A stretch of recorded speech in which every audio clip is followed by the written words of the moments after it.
जय जगन्नाथ आपको प्रज्योतिषवाल को स्वागत। मार्च 8 तारीख शुक्रवार दिन आमर महाशिवरात्रि बा जागर व्रत पड़ुची। देखो मुझे असली खड़ीरत्न पंजिकार ही देखी दूची।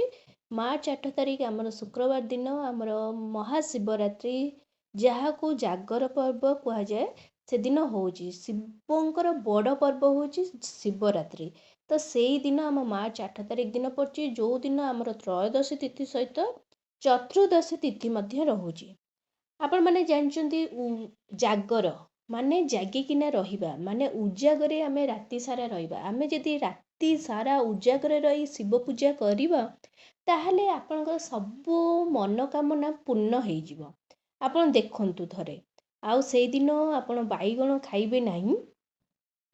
एटा हला छोट कथा कहिदेली। तापरे बड़ कथा होची जे बहुत स्त्री लोक मानक विशेषकर महिला मानक मनरे था जे आमे गर्भवती अछंती कि प्रेग्नेंट अछंती से माने आमे पूजा करिबा कि नाही ओसा करिबा कि नाही कि हमर जो माने जहार पीरियड्स चलची ऋतुस्राव समय रे तो से माने मध्य पूजा करिबे कि नाही कोन केमिति करिबे ता सहित जो माने छुतिक कि मृतक से समय रे से माने मध्य पूजा करिबे कि नाही कि ओसा करिबे कि नाही कोन।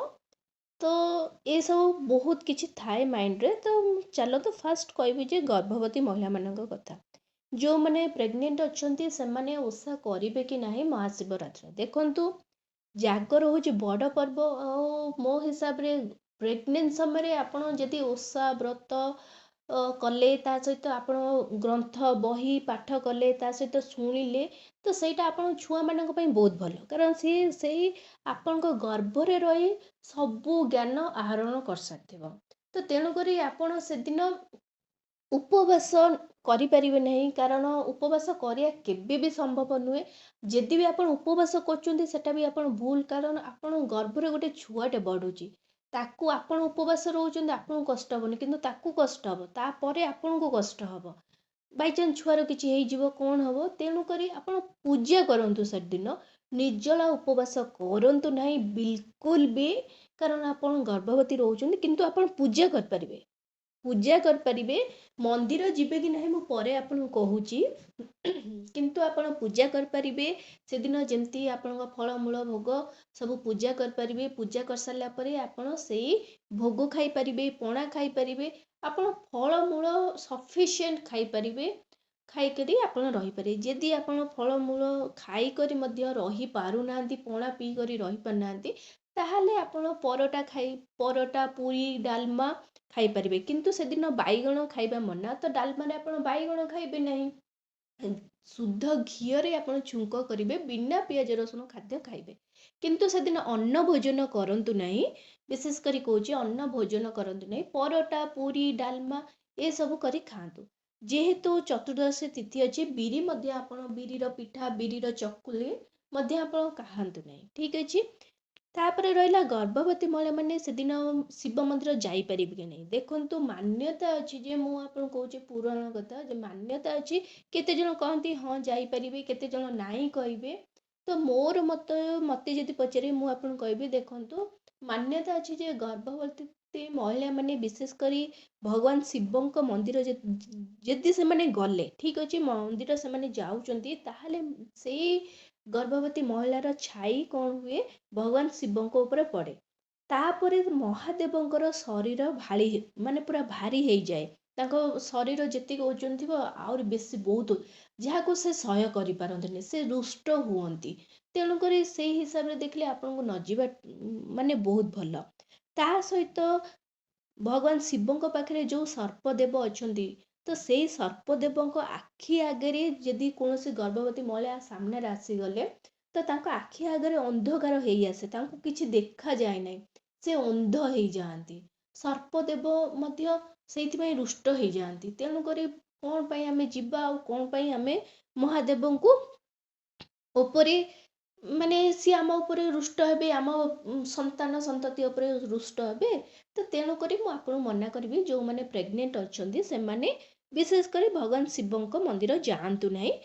ଆପଣଙ୍କର ଯାହା ଫଳମୂଳ ଭୋଗ ଫୁଲ ଅର୍ପଣ କରିବାର ଅଛି ଆପଣଙ୍କ ସ୍ୱାମୀଙ୍କୁ ହଉ ଆପଣଙ୍କ ଶାଶୁ ଶ୍ୱଶୁର ଯିଏ ବି ଅଛନ୍ତି ଯାହା ନଣନ୍ଦ ତାଙ୍କୁ ଦେଇଦିଅନ୍ତୁ। ସେମାନେ ପୂଜା କରି ନେଇ ଆସିଲା ପରେ ସେଇ ପାଦୁକା ମାନେ ଟିକେ ପାଇସାରିଲା ପରେ ତାପରେ ଆପଣ ଯାହା ଖାଇବା କଥା ଖାଆନ୍ତୁ, କିନ୍ତୁ ଅନ୍ନ ଭୋଜନ କରନ୍ତୁନି।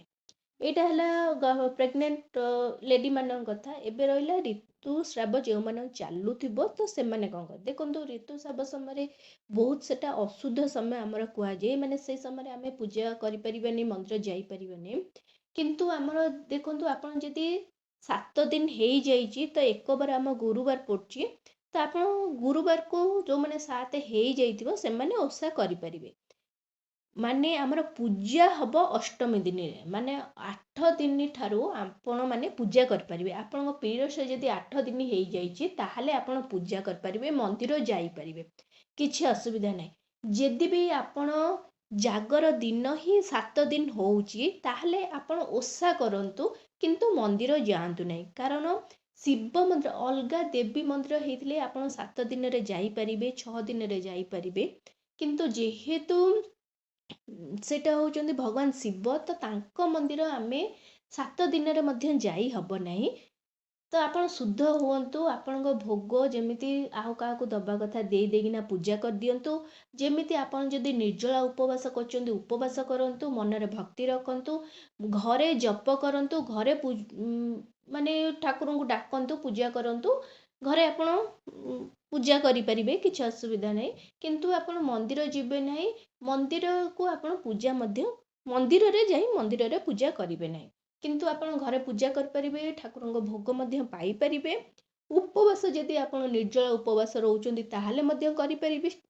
ତା ସହିତ ଆପଣ ମଧ୍ୟ ଯଦି ଫଳମୂଳ ପଣା ଖାଇକିନା ମଧ୍ୟ ଯଦି ଓଷା କରୁଛନ୍ତି ତାହେଲେ ମଧ୍ୟ ରହିପାରିବେ।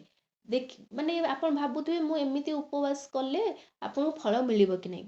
ଅବଶ୍ୟ ମିଳିବ, କାରଣ ଆପଣ ଓଷା କରିଛନ୍ତି, ଆପଣ କିଛି ଭୋଜନ କରିନାହାନ୍ତି। ଆପଣ ପିରିୟଡ଼୍ସ ଟାଇମ୍ରେ ଯଦି ଆପଣ ସେକେଣ୍ଡ ଡେ କି ଥାର୍ଡ଼ ଡେ ହେଇଥିବ ମଧ୍ୟ, ମୁଁ ସେ କଥା କହୁଛି, ତେବେ ମଧ୍ୟ ଆପଣ ଉପବାସ କରିପାରିବେ। ଯେମିତି ଆଗରୁ ଆପଣ ଉପବାସ କରୁଛନ୍ତି କି ଆପଣ ଯଦି ଆପଣ ନିର୍ଜଳ ଉପବାସ କରୁଛନ୍ତି କି ପଣା ଫଣା ପିଇକିନା ମଧ୍ୟ କରୁଛନ୍ତି, ତାହେଲେ ମଧ୍ୟ କରିପାରିବେ, କିଛି ଅସୁବିଧା ନାହିଁ।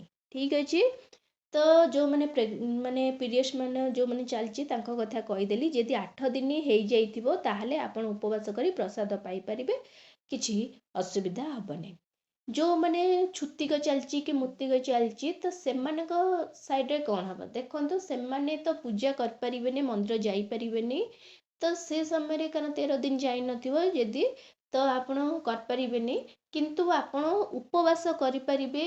ଆପଣ ଉପବାସ କରିପାରିବେ, ଠାକୁରଙ୍କୁ ଘରେ ମାନେ ମନ ଭିତରେ ରଖି ହଁ ମୁଁ ସଂକଳ୍ପ କରି ହଁ ମୁଁ ପୂଜା କଲି, ମୁଁ ଉପବାସ ରହିଲି, ଭଗବାନଙ୍କ ପାଖରେ ଆପଣଙ୍କ ଦୁଃଖ ଜଣାଇବେ, କ'ଣ ଅସୁବିଧାଟା ଜଣାଇବେ। କିନ୍ତୁ ଆପଣ ପୂଜା କରିପାରିବେ, ମନ୍ଦିର ସିନା ଯିବେନି, କିନ୍ତୁ ଆପଣ ଚାହିଁବେ ଯଦି ମନ୍ଦିରର ଭୋଗ ପାଇପାରିବେ, କିଛି ଅସୁବିଧା ନାହିଁ। ମନ୍ଦିରର ଭୋଗ ପାଇପାରିବେ କାହାଠାରୁ, ଆପଣ ଭୋଗ କାହାଠାରୁ ଟିକେ ପାଦୁକ କି ବେଲପତ୍ର ଟିକେ ପାଇସାରିଲା ପରେ ଆପଣ ପଣା ପିଇକିରେ ରହିପାରିବେ, ପୂଜା କରିପାରିବେ, କିନ୍ତୁ ମନ୍ଦିର ଯାଇପାରିବେ ନାହିଁ। ଉପବାସ ବ୍ରତ ମନରେ ଭକ୍ତି ରଖିଲେ ଆପଣଙ୍କ ସବୁ ମନୋକାମନା ମହାଦେବ ଆମର ପୂରଣ କରିଦେବେ।